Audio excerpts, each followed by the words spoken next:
Secret recipe MDH का जीरा sip जल जीरा मसाला। सिप सिप जीरा सिप एमडीएच का जल्जीरा जीरा सिप एमडीएच का जल्जीरा जीरा सिप।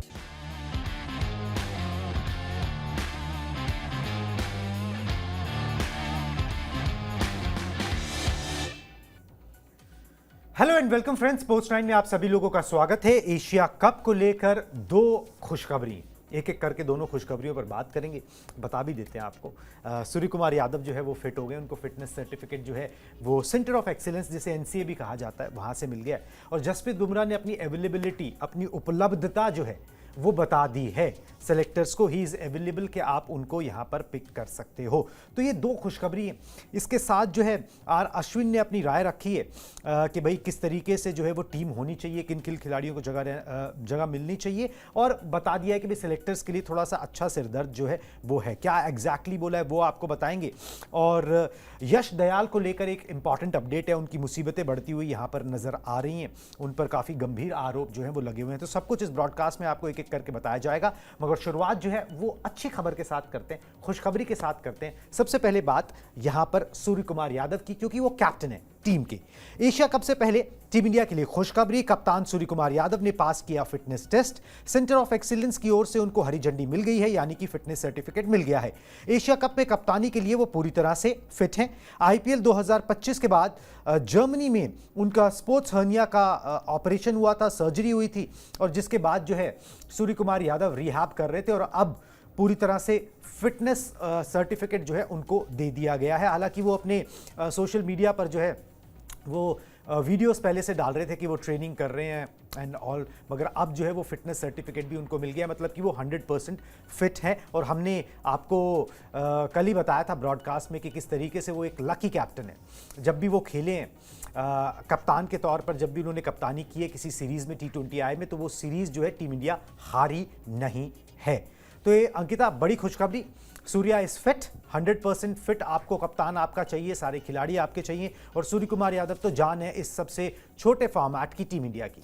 बिल्कुल। और देखिए, गौतम गंभीर नहीं चाहेंगे कि भाई कोई दूसरा कप्तान जो है वो कप्तानी संभाले, क्योंकि जब लगातार उन्हें अच्छा प्रदर्शन देखने को मिल रहा है, जिस तरीके से सूर्य कुमार यादव ने अपनी कप्तानी से, अपने जो माइंडसेट से टीम को संभाला है और टीम को हर एक सीरीज में जो है वो जीत दिलाई है, तो ये दर्शाता है कि ये खिलाड़ी जो है वो कितना ज़्यादा इंपॉर्टेंट है टीम के लिए। तो गौतम गंभीर भी नहीं चाह रहे थे, हर कोई चाह रहा था, मतलब गौतम गंभीर के अलावा जो फैंस हैं, जो टीम मेट्स हैं, वो भी यही चाह रहे थे कि जल्द से जल्द सूर्य कुमार यादव जो है वो मैदान पर आए। क्योंकि आईपीएल की अगर हम बात करें कुणाल, तो आईपीएल में कमाल का प्रदर्शन था। मतलब अगर साई सुदर्शन की बात करें तो उसके बाद जो सेकंड हाईएस्ट स्कोरर थे वो थे सूर्य कुमार यादव। तो T20 फॉर्मेट में एक अलग अवतार में सूर्या नजर आते हैं, और हर बार हमने देखा है कि हर एक टफ सिचुएशन में, टफ कंडीशन में किस तरीके से वो बल्लेबाजी करते हैं और किस तरीके से टीम को आगे लेकर जाते हैं। कप्तानी जब से मिली तब से उन्होंने जिस तरीके से टीम को संभाला है, बाकी प्लेयर्स पर जिस तरीके से ध्यान दिया है, वो कमाल का है। और देखिए, फिट तो पहले से थे, लेकिन जब तक आपको रिजल्ट नहीं मिलता, जब तक आपको एनसीए की तरफ से जो है रिपोर्ट सामने नहीं आती, तब तक आप पूरी तरीके से फिट नहीं माने जाते, पूरी तरीके से आप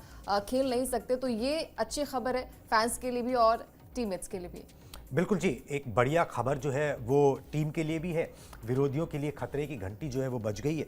और इंडियन टीम जो है अब कम से कम उस सिरदर्द से नहीं गुजरना पड़ेगा कि भाई आपका जो एक कैप्टन है, जो कंटिन्यूस कैप्टन, रेगुलर कैप्टन है, वो कैप्टन जो है वो बना रहे, क्योंकि उसने इस टीम को अच्छे से लीड जो है वो यहाँ पर किया है। चलिए जी, अब दूसरी खुशखबरी पर आते हैं। जसप्रीत बुमराह को लेकर हमेशा जो है वो हर मैच पर, हर सीरीज नहीं, हर मैच को लेकर ये होता है कि वो खेलेंगे नहीं खेलेंगे, व्हाट इज द सिनेरियो। अब जसप्रीत बुमराह को लेकर खबर ये आई है कि उन्होंने खुद क्लियर कर दिया, उन्होंने सेलेक्टर से बात करी और बोल दिया कि भाई मैं अवेलेबल हूं, मैं खेल सकता हूं, मैं खेलना चाहता हूं। अब ये सेलेक्टर्स पर है कि वो आगे क्या फैसला यहां पर लेते हैं। तो खुद ये जानकारी उन्होंने दे दी है, और भारतीय टीम में जसप्रीत बुमराह की एंट्री लगभग तय है। आखिरी बार T20I उन्होंने साल 2024 में जो खेला था, T20 वर्ल्ड कप के अंदर ही खेले थे, फाइनल भी खेले थे। उसके बाद से T20I से वो दूर हैं। 2016 से लेके 2024 तक 70 मैचेस में बुमराह के नाम 89 विकेट जो हैं वो T20I फॉर्मेट के अंदर हैं। जसप्रीत बुमराह को लेकर अंकिता ये बात तो सही है कि थोड़ा सा असमंजस की स्थिति रहती है। ये चीज़ें अब थोड़ी सी अखरने भी लगी हैं, मगर बात ये है कि वो क्या टेबल पर लेकर आते हैं, क्या उनका इम्पैक्ट है, ये किसी से छुपा नहीं है, ये कोई ढकी छुपी बात नहीं है। तो जसप्रीत बुमराह अगर अवेलेबल हैं तो उनका चुना जाना भी तय है। और अगर चुने जाते हैं तो वो एक इम्पैक्ट क्रिएट करेंगे, एक खौफ क्रिएट करेंगे, एक ऑरा बनाएंगे, टीम की जीत में उस तरीके से कंट्रीब्यूट करेंगे। और ये हमने सबने देखा है कि भाई वो क्या कर सकते हैं। बिल्कुल। और देखिए आईपीएल 2025 की बात करें तो स्टार्टिंग के मैचेस में वो नहीं थे, लेकिन जब बीच मैच में उन्हें मौका दिया गया, जब वो बीच मैच में टीम में एंट्री पाते हैं, उसके बाद से आप देखते हैं उनका रिदम किस तरीके से रहता है, विकेट्स किस तरीके से चटकाते हैं, वो दर्शाता है कि आप किस तरीके से इंजरी के बाद भी जो है वो कमबैक कर सकते हैं। तो वो स्टोरी जो है वो जसप्रीत बुमराह की रही है। और T20 वर्ल्ड कप की आप बात कर रहे हैं, वहाँ पर भी जसप्रीत बुमराह जो है लास्ट वाला मैच जो फाइनल मैच हुआ था वहाँ पर भी बहुत टफ कॉम्पिटिशन, जो बहुत टफ फाइट जो है वो साउथ अफ्रीका के साथ थी, वहाँ पर भी ब्रेक थ्रो का जो काम करवाते हैं वो जसप्रीत बुमराह, हमें पता है कि जब भी वो टीम में रहते हैं तो एक अलग तरीके से टीम रिलैक्स रहती है। हालांकि बाकी प्लेयर्स भी अच्छा प्रदर्शन करते हैं, लेकिन एक सीनियर खिलाड़ी के नाते, एक सीनियर गेंदबाज के नाते ये दर्शाता है कि अगर जसप्रीत बुमराह टीम में है तो कहीं ना कहीं टीम जो है वो थोड़ी सी रिलैक्स रहती है, बाकी जो खिलाड़ी रहते हैं वो भी उनसे इंस्पायर होते हैं। तो तमाम सारी चीज़ें जो है वो जसप्रीत बुमराह के फेवर में रही है। और विरोधियों के लिए जो खतरे की घंटी है वो भी समझ में आ रही है। एशिया कप का जो सबसे ज़्यादा इंपॉर्टेंट इसलिए भी हो जाता है कि T20 फॉर्मेट में खेला जा रहा है और अगले साल जो है वो T20 वर्ल्ड कप भी होना है। तो उसके मद्देनज़र सारा जो इंतजाम किया जा रहा है, सारी जो तैयारियां की जा रही हैं वो इसके थ्रू ही की जा रही है कि भाई जो टीम सिलेक्शन होगा, टीम में जो खिलाड़ी होंगे वो वही खिलाड़ी होंगे जो आपको 2026 में भी दिखाई दे सकते हैं। तो जसप्रीत बुमराह का होना अपने आप में बहुत बड़ी बात है। अगर वो फिट है तो डेफिनेटली वो टीम के लिए खेलेंगे।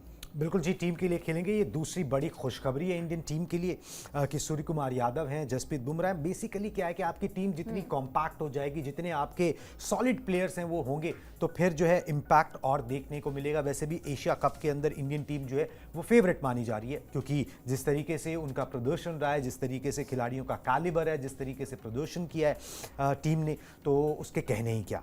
चलिए जी, एशिया कप को लेकर जो है ना अश्विन ने कुछ बोला है।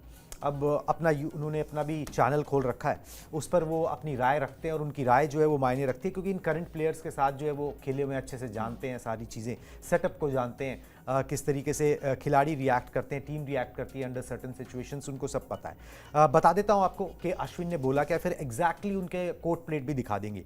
एशिया कप 2025 की रेस में गिल और जायसवाल जो है वो शामिल हैं, ये हर कोई जानता है। और आर अश्विन ने दोनों के खेलने पर एक बड़ा बयान दिया है। उन्होंने कहा कि भाई रोहित के जाने के बाद जायसवाल उनकी जगह फिट हैं, एक नेचुरल चॉइस है। ठीक है, शुभमन गिल को T20 में उपकप्तानी मिल सकती है, उनको टीम में जगह मिल सकती है और 19 या 20 अगस्त को जो है टीम इंडिया का ऐलान हो सकता है, ये तो पता ही है। मगर वो यहाँ पर जो है एक क्वेश्चन रेज कर रहे हैं सेलेक्टर्स के सामने।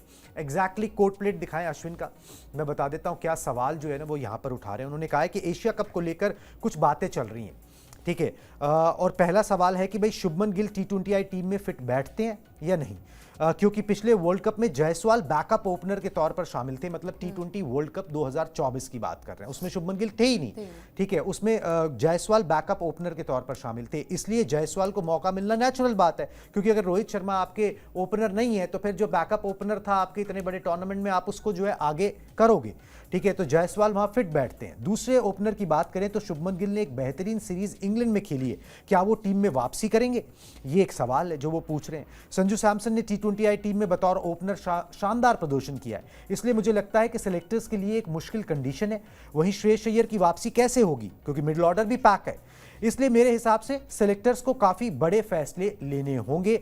और इसका देखिए अश्विन के सवाल वाजिब है, मगर हमने ही ब्रॉडकास्ट में एक शो किया था अपने ही चैनल के ऊपर कि भाई यहाँ पर ना इसका एक तोड़ निकाल लिया गया है कि भाई अब जो खिलाड़ी अच्छा कर रहे हैं आप उनको क्या कह के बैठा दो या क्या कह के नहीं टीम में सिलेक्ट करो, वो एक टफ डिसीजन हो जाएगा। तो फिर यहाँ पर ये एक नियम सा बना दिया गया या एक ये प्रिंसिपल सा बना दिया गया कि भाई ज़्यादातर खिलाड़ी हमें मल्टी रोल चाहिए।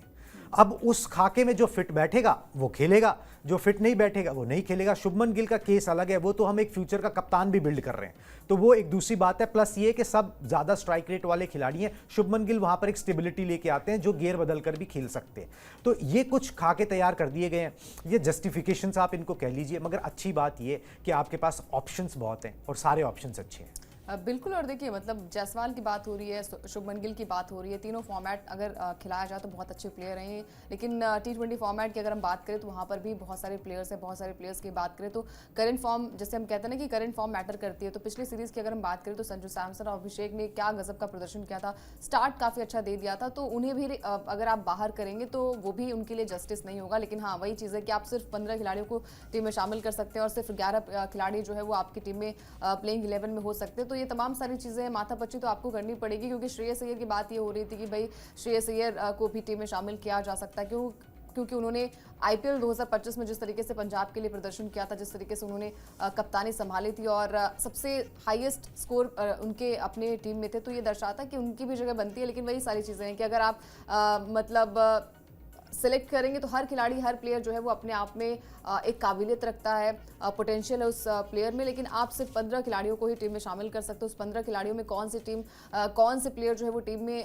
हिस्सा लेंगे, कौन से प्लेयर जो है वो बाहर होंगे, ये जो है वो आई थिंक बहुत ज़्यादा समस्या जो है वो सिलेक्टर्स के लिए हो सकती है। बिल्कुल जी, सिलेक्टर्स के लिए एक अच्छी समस्या है, ये एक अच्छा सिरदर्द है। मतलब ये सिरदर्द जो है ना वो सिलेक्शन कमेटी चाहती है कि इस तरीके का सिरदर्द हो कि भाई हमारे पास इतने सारे प्लेयर हो कि भाई कौन से चुने, सब अच्छे नज़र आ रहे हैं, सब अच्छा कर रहे हैं, तो ये तो अच्छी बात है। चलिए जी, अब सिलेक्शन कमेटी इस अच्छी टेंशन से क्या निकालती है वो खबर अब आप तक पहुँचाएंगे जब सिलेक्शन हो जाएगा। आगे बात करते हैं भाई रिंकू सिंह की। अब इसी सिलसिले में रिंकू सिंह का नाम जुड़ गया है, क्योंकि बहुत सारे कयास चल रहे हैं कि भाई इसको चुना जाएगा, उसको नहीं चुना जाएगा। रिंकू सिंह की जगह ना थोड़ी सी खतरे में नजर आ रही है। खतरे में इसलिए नजर आ रही है कि ऊपर से प्रेशर पड़ रहा है। आप शुभमन गिल को एडजस्ट करना चाहते हो, श्रेयस एडजस्ट करना चाहते हो, फिर आप नीचे ऐसे प्लेयर्स चाहते हो 5, 6, 7, 8 पर जो कि गेंदबाजी और बल्लेबाजी दोनों कर सके, ताकि आपके पास कम से कम 6 ऑप्शंस जो है वो गेंदबाजी में रहें। ये एक सोच है और इस सोच के चलते हो सकता है भाई रिंकू सिंह को जगह जो है वो T20 टीम में, T20I टीम में ना मिल पाए। अनफॉर्चुनेट होगा, क्योंकि एक ही फॉर्मेट के अंदर आप रिंकू सिंह को रखते हो, अगर उनके अंदर भी उन्होंने उनको नहीं मिली जगह तो फिर अनफॉर्चुनेट होगा। और देखिए, एक बहुत पुरानी कहावत है अंग्रेजी के अंदर कि if you are out of the sight you are out of the mind. ठीक है, आप कितने भी अच्छे क्यों ना हो, तो यहाँ पर अगर रिंकू सिंह वो आउट ऑफ द साइट हो गए ना, तो आउट ऑफ द माइंड होने में भी ज़्यादा समय नहीं लगेगा। फिर आप किसको दोष दोगे?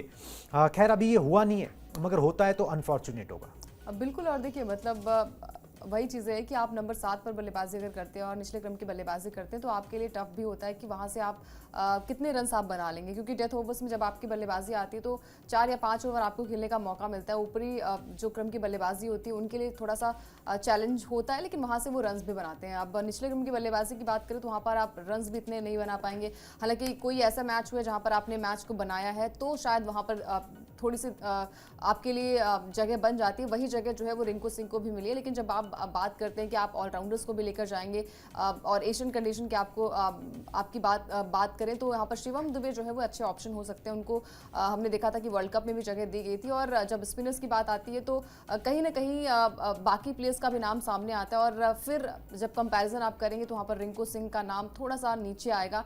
और अच्छे प्लेयर है नो डाउट, लेकिन जैसे हमने कहा कि जो उन्होंने कमाल किया था गुजरात टाइटंस के खिलाफ, उसके बाद से लाइमलाइट में आया, तो उसके बाद से उन्हें मौका भी दिया गया था। जो बाकी सीरीज थी वहाँ पर भी उन्हें मौका दिया गया था। लेकिन वही चीज़ें होती है, जब आप ऑप्शंस को तराशेंगे तो वहाँ पर कई सारे ऑप्शन आपको मिलेंगे, फिर वहाँ पर जगह बनाना जो है वो थोड़ा सा मुश्किल हो जाता है। वो मुश्किलें जो है वो रिंकू सिंह के लिए भी हो रही है, बाकी प्लेयर्स के लिए भी हो रही है। आप किससे बाहर करेंगे, किसी टीम में शामिल करेंगे, ये तमाम सारी चीज़ें जो हैं वो सिलेक्टर्स जो है वो बातचीत कर रहे होंगे कि भाई रिंकू सिंह जो कि एक टैग उन्हें मिला है कि फिनिशर की भूमिका अदा करते हैं। नो डाउट जब भी उन्हें मौका मिलता है वहाँ पर अच्छा प्रदर्शन करते हैं। लेकिन वही चीज़ें हैं कि बाकी चीज़ों को ध्यान में आपको रखना पड़ेगा। आपको एक ऑलराउंडर की तलाश करनी है या फिर प्रॉपर बैट्समैन आप लेकर जाएंगे।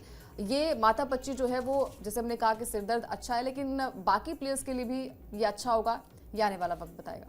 बिल्कुल जी, आने वाला वक्त जो है बताएगा, मगर यही है कि ये सारी चीज़ें जो चल रही हैं और जितनी माथापच्ची होगी उतना अच्छा जो है वो यहाँ पर निकल के आएगा। पेसर्स को लेकर भी, मतलब कि तेज़ गेंदबाजों को लेकर भी जो है वो थोड़ी सी टेंशन थी, मगर अब वो टेंशन जो है वो ऑलमोस्ट 90% तो खत्म हो गई, क्योंकि जसप्रीत बुमराह ने अपने आप को अवेलेबल करा दिया। तो दिखाएं जी वो ग्राफिक्स भी। तो जसप्रीत बुमराह और अर्शदीप सिंह दोनों आपके प्रीमियर फास्ट बॉलर्स हैं, जिन्होंने इस फॉर्मेट के अंदर अच्छा किया हुआ है, सोचने की कोई बात नहीं है। यूएई के अंदर आप 2 तेज गेंदबाजों के साथ ही जाओगे तो यही दोनों प्लेइंग 11 में होंगे। मगर बैकअप के तौर पर या तीसरे पेसर के तौर पर जो भी आप कह लीजिए, वो कौन होगा, उसके अंदर 2 नाम जो है वो सामने आते हैं। एक प्रसिद्ध कृष्णा का आता है, एक हर्षित राणा का आता है। प्रसिद्ध कृष्णा ने भी जीटी के लिए अच्छा किया था आईपीएल में, अभी अच्छा प्रदर्शन उन्होंने टेस्ट मैचेस में भी किया। हर्षित राणा पर जो है वो गौतम गंभीर बहुत ज़्यादा विश्वास करते हैं और उन्होंने इसी फॉर्मेट से अपना नाम कमाया भी है। मतलब कि अगर टेस्ट मैचेस की टीम में भी अगर उनका सिलेक्शन हो गया तो वो इसी बेसिस पे हुआ कि उन्होंने यहाँ पर जो है वो दिल जीता, अपना भरोसा जो है वो कमाया है। हर्षित राणा या प्रसिद्ध कृष्णा, ये एक चीज़ जो है वो आपको तय करनी पड़ेगी कि वैसे तो देखिए इसके अंदर कोई 5-5 दिन के टेस्ट मैच है नहीं, कोई 20-20 ओवर फेंकने नहीं है। मगर फिर भी अगर अनफॉर्चुनेट हुआ कि बुमराह या अर्शदीप को कोई चोट लग गई तो आपके पास एक परिपक्व, जिसे कहते हैं ना कंप्लीट परिपक्व, मैच्योर तीसरा पेसर होना चाहिए। तो प्रसिद्ध कृष्णा या हर्षित राणा। अब देखिए ये भी थोड़ी सी मतलब दिक्कतें हो सकती है सिलेक्शन कमेटी के लिए, क्योंकि आईपीएल में अगर देखा जाए तो कृष्णा ने काफ़ी अच्छा प्रदर्शन किया था, हर्षित ने भी अच्छा प्रदर्शन किया था, और हाल फिलहाल की जो बात हम करते कि भाई करंट फॉर्म भी मैटर करती है, वहाँ पर भी कृष्णा ने कमाल का प्रदर्शन किया था गेंदबाजी से। तो दिक्कतें हो सकती हैं, बट वही चीज़ है कि 2 अगर आपके फिक्स्ड हैं बुमराह और अर्शदीप, तो फिर आप तीसरे के लिए उतनी ज़्यादा माथापच्ची आपको नहीं करनी पड़ेगी। आप किसी एक ऐसे बॉलर को लेकर जाएंगे जो एक्सपीरियंस भी दिखाता है, और पिछली जो सीरीज़ हुई है T20 फॉर्मेट की, वहाँ पर किस तरीके से प्रदर्शन आपका रहता है वो भी देखने को मिलेगा। लेकिन आई थिंक पहली पसंद जो है वो हर्षित हो सकते हैं, क्योंकि हर्षित ने T20 आई सीरीज जितनी भी हुई है वहां पर जब उन्हें मौका दिया गया, और इंटरनेशनल T20 मैचेस की अगर हम बात करें तो शायद वहां पर उन्हें मौका मिल सकता है एक बैकअप के तौर पर, क्योंकि 2 आपके जो प्रीमियम फास्ट बॉलर हैं जो अर्शदीप और जसप्रीत बुमराह है वो आपको दिखाई देंगे, और उसके अलावा जो तीसरा पेसर हो सकता है वो इनमें से 2 में से कोई एक मौका मिलेगा। आई थिंक थोड़ा सा ज़्यादा पलड़ा जो है वो हर्षित का भारी नजर आ रहा है। बिल्कुल जी, हर्षित का पलड़ा जो है वो छोटे फॉर्मेट में थोड़ा सा भारी नज़र आ रहा है। Is also a good bowler. चलिए जी, अब यश दयाल की बात करते हैं। यश दयाल को लोग जानते हैं, क्रिकेटर, बॉलर, और आरसीबी की जीत में अहम हिस्सा वो रहे थे। मगर यश दयाल पर कुछ गंभीर आरोप लगे हैं, जिसके चलते उन पर बैन लगा दिया गया। यूपीसीए मतलब कि उत्तर प्रदेश क्रिकेट एसोसिएशन ने उन पर यूपी T20 लीग में खेलने से बैन लगा दिया है। 2 मामले उनके ऊपर हैं, दोनों गंभीर मामले हैं और यौन उत्पीड़न के हैं। एक गाजियाबाद का मामला है, जहां पर एक महिला बोल रही है कि भाई इन्होंने झांसा देकर, मतलब शादी का वादा कर यौन शोषण किया है। और एक मामला जो है वो राजस्थान का है, जहां पर जयपुर हाई कोर्ट ने एक नाबालिग लड़की है, उसके केस दर्ज करने पर उनकी ज़मानत अर्जी जो है वो खारिज वहाँ पर कर दी है, और 22 को इसकी दोबारा से सुनवाई है, और हो सकता है उनकी गिरफ्तारी जो है ना उसका भी नौबत जो है यहाँ पर आ जाए। एक प्रॉमिसिंग क्रिकेटर है, अब वो मैदान के बाहर उसकी क्या ज़िंदगी है, क्या किया है क्या नहीं किया, ये तो कोर्ट तय करेगी, हम तय करने वाले कोई नहीं होते। मगर एक प्रॉमिसिंग क्रिकेटर ज़रूर है, और जब लग रहा था ना चीज़ें ट्रैक पर आ रही हैं अंकिता, उनके लिए थोड़ा सा और पुश होता मैटर तो फिर T20 आई टीम के दरवाजे खुल सकते थे। बहुत ऐसे नाजुक वक्त पे उनके ऊपर ये सारे आरोप लगे जो करियर डिरेल करने वाले हैं। बिल्कुल बिल्कुल, और ये तमाम सारी चीज़ें जो है वो आपके लिए मतलब बहुत पीछे आपको धकेल देती है जब भी आप क्रिकेट में कुछ अच्छा करते हैं। क्रिकेट की बात करें या फिर किसी अदर स्पोर्ट्स की बात करें तो कहीं ना कहीं आपके लिए जो है वो दिक्कतें पैदा हो सकती हैं। जिस तरीके का मतलब कहीं ना कहीं डिप्रेशन में भी थे यश दयाल जब जीटी के साथ वो मैच था, और जीटी वर्सेस केकेआर के बीच में मैच था जहां पर रिंकू सिंह ने उस मैच में 5 छक्के लगाए थे यश दयाल को। उसके बाद से ये लगा कि करियर जो है वो खत्म हो जाएगा, लेकिन उसके बाद जब वो आरसीबी का हिस्सा हुए जहां पर उन्होंने एमएस धोनी को आउट किया, प्लेऑफ की रेस में आरसीबी पहुंच गई थी, और वहां से लगा कि शायद ट्रॉफी जो है वो अपने नाम कर पाएगी। वहां से जो है वो नाम कमाना थोड़ा शुरू कर दिया था, और उसके बाद जब मौका मिला उन्हें 2025 में विकेट्स लेने का तो वहां पर ट्रॉफी भी दिलाई। लेकिन इस तरीके की तमाम सारी चीज़ें जो होती हैं आपके करियर पर जो है वो पूर्ण विराम भी लगा सकती है। अब देखिए ये फैसला जो है, जैसे कुणाल ने कहा कि यह फैसला हम और आप नहीं ले सकते, ये फैसला जो है वो कोर्ट लेगी, और कोर्ट क्या कुछ फैसला लेगी ये सब कुछ ध्यान में देकर लिया जाएगा। बिल्कुल जी, कोर्ट को ये फैसला करना है, मगर एक फैसला जो है वो खिलाड़ी भी अपने साथ कर सकता है कि भाई जब वो थोड़ा सा नाम कमा लेता है ना तो उसको अपना डिसिप्लिन का लेवल भी थोड़ा सा और ऊपर लेके जाना चाहिए। नहीं तो इस तरीके के आरोप, पता नहीं सच है या झूठ, वो आपके ऊपर लग सकते हैं, जो करियर जो है ना वो आपका ख़राब जो है वो यहाँ पर कर सकते हैं। चलिए जी, इस ब्रॉडकास्ट में बस इतना ही। अब मुझे और अंकिता को दीजिए इजाज़त, टाटा बाय बाय।